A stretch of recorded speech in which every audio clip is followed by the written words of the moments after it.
Good afternoon, everyone.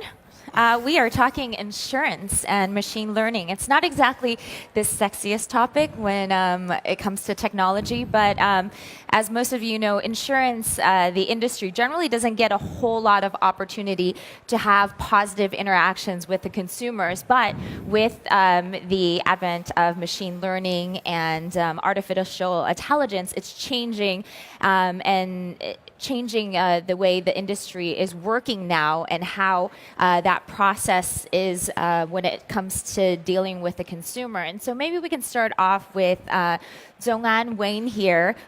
Wayne has a personal injury to his left foot. He came on stage earlier with a walking stick, but maybe you can tell us about the process of how AI is changing claims for your customer and maybe for yourself. Okay, thank you.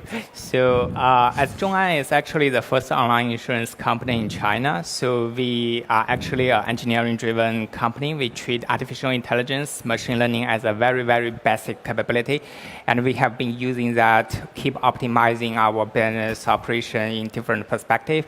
And as Pamela just mentioned, this claims is definitely one of them. We categorize that into better user experience. Like what we are doing right now. So I have an injured leg. So in China, so we still don't have a back office connection between insurance company and hospitals. So we still need to process a lot of hard copy, and we have been using this machine learning process to do fraud detection, to process this hard copy into digitized information. This is one thing. And there's a lot of the other idea about better user experience, like we are providing image recognition so that the user don't need to come to our branches. Well, actually, we don't have branches. We have to do everything online, for we are having this online license. So we know our customer based on image recognition, so for better fraud testing, for better user control. So these are the application areas. And we also have the other area, keep optimizing our pricing process. And we have been using machine learning to try out new products, which is very important, so that we can start small and let the model to do the rest. With AXA, AXA has, unlike ZhongAn, is not just online, and you have been around for a very long time. So for a company your size, of your scale, how do you try to incorporate and innovate? Is it different in your different market segments? Yes, absolutely. So at AXA, we are protecting 103 million of customers in 60 countries. So when we definitely want to improve and deliver a superior customer experience, we think at artificial intelligence to speed up the process of claims. This is one of the initiatives that we are launching in many different countries. We also look at fraud detection, so using machine learning, artificial intelligence to look at how the correlation between different claims and how we could potentially also speed up and identify where are the fraud to reduce the price for the customers. We are doing in some countries some telematics also projects, so which is related to artificial intelligence as cars are becoming autonomous. We also try to change the behavior of our customer. So talking about health, we are launching in Hong Kong well-being coach app that is today managed by a physical coach, but that will be replaced by step by step by artificial intelligence and a chatbot. So chatbot, fraud detection, artificial intelligence to deliver a superior customer experience. Jing, you have been looking prior to this at a sort of FinTech, lending tech, and now you're looking at insurance tech as a sector as a whole. You had mentioned before that this is kind of an early stage of startups kind of and corporations moving in this direction. What's your observation so far of the assessment of this industry? Insurtech is actually part of the larger FinTech movement.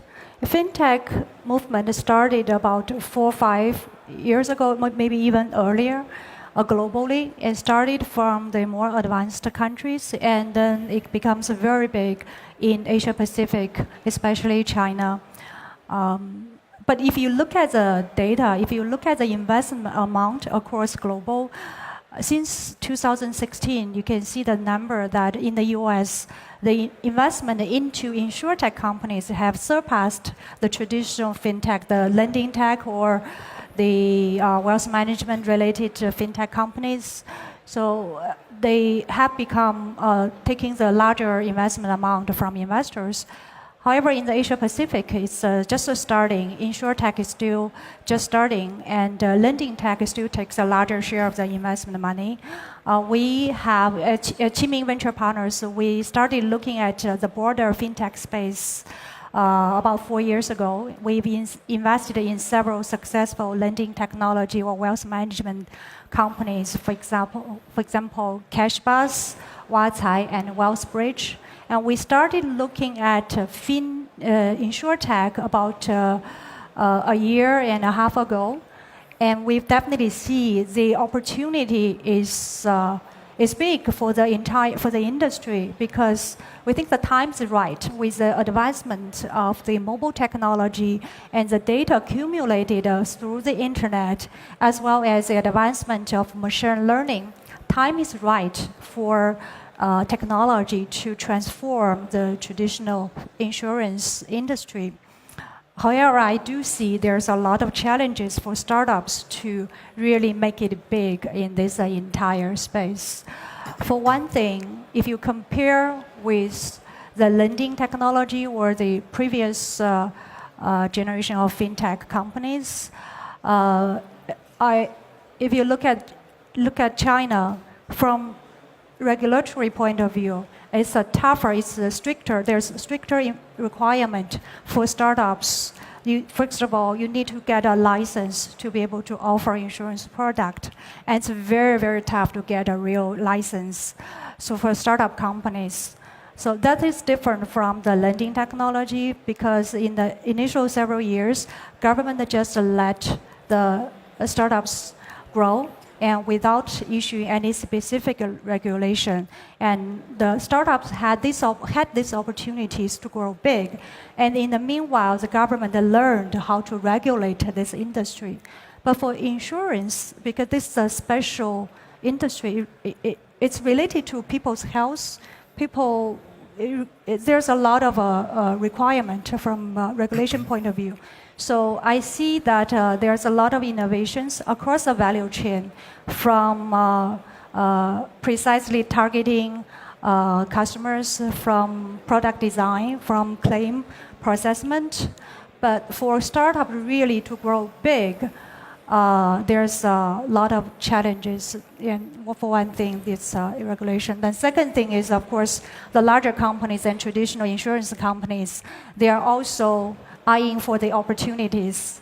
For startups, it's a better strategy to work with those companies, but at the same time, if you at some point it might cap your future growth potential.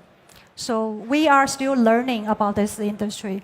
We hope that we'll find some good startups to invest on the insurtech space. But you did mention it was the same case for FinTech. When that first started, there was also no policy in place. And so given how new this area is, policy, or you actually, or companies or startups have the possibility of helping shape the policies.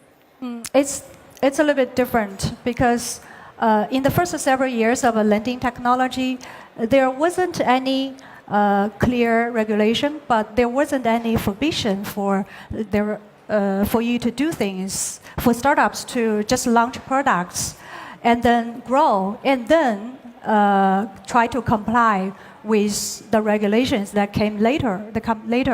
But for insurtech, from the beginning, there are certain things you cannot do. So there's stricter regulation from the beginning. on investing. With ZhongAn, you have a very different structure. You have some big backers, Alibaba, Tencent, and Ping An. We heard a few people from Ping An on stage today talking about the innovations that they're doing. How much of a collaboration is there between you and the technology companies? I would say there's a lot of synergy. So directly from our shareholder, we get a lot of support so that we share the vision at the very early stage. So we actually formed the concept of insurtech in China. So we proved that this scenario-based insurance can actually work.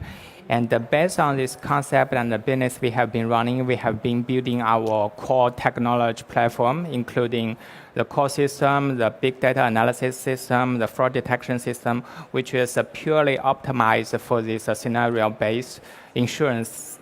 So that's our starting point.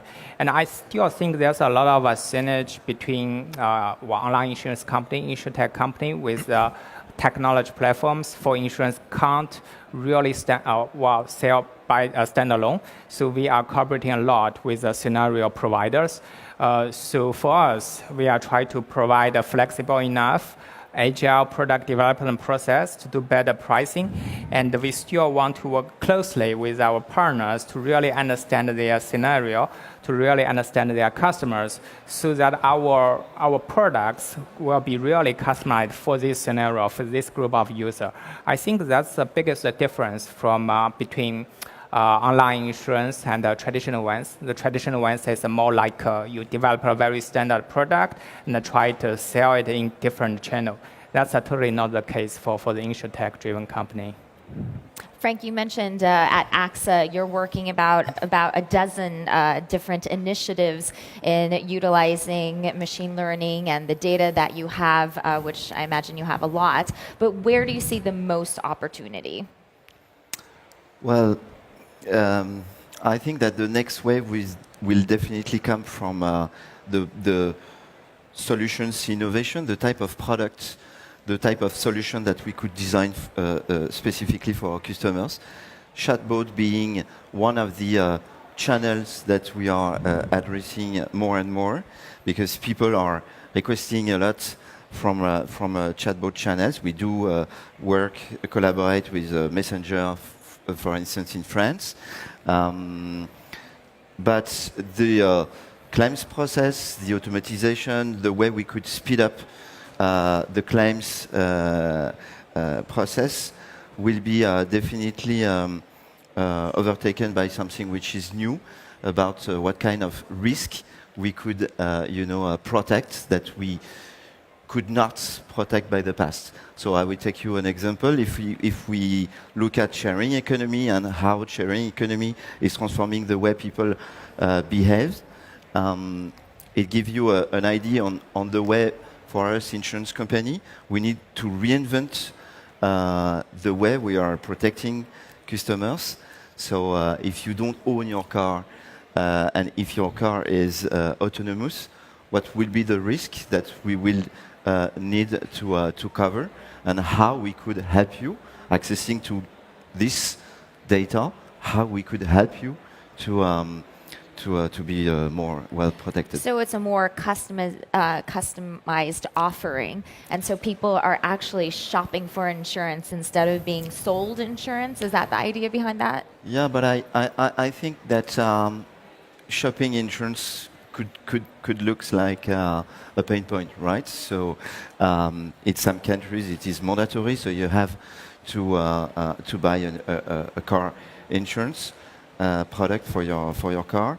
But here I'm talking more about something which will be fully contextual, meaning that you are shopping something, you are buying something, and then the products, the insurance solutions will come contextually with this product, as you are doing, guys, very well in China. With about a minute and a half left, in the news today, recently it's been reported that ZhongAn is going to have a Hong Kong IPO of $1.5 billion. That's a significant amount of initial public offering. Given you already have the financial backing, what was the decision behind going public? So we have been running the business for 3 years, and the insurtech concept we have been backing has been proven via a lot of businesses. So I think this IPO is, on one side, is more for it's a signal for this insurtech. We think that's a signal that China will be having this arena for this insurtech to grow up. And for us, we are moving from this scenario-based insurance to more and more the other product lines. And for us, we also need the marketing brand. So that's basically the rationale behind it.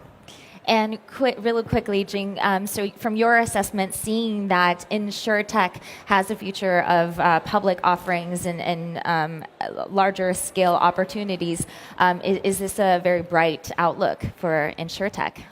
There are definitely opportunities. Of course, for startup companies, it's probably I see two specific areas that I will think will give startups enough room to grow. First is channel-related innovations to leverage internet and new technology to distribute, to reach customers directly. That's one thing.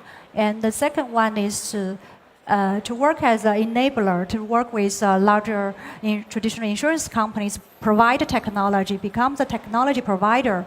So those are the two areas that might be more suitable for venture capital firms like us to work with the startups. Great. Well, thank you very much, Wayne, Jing, and Frank. Thank you. Thank you.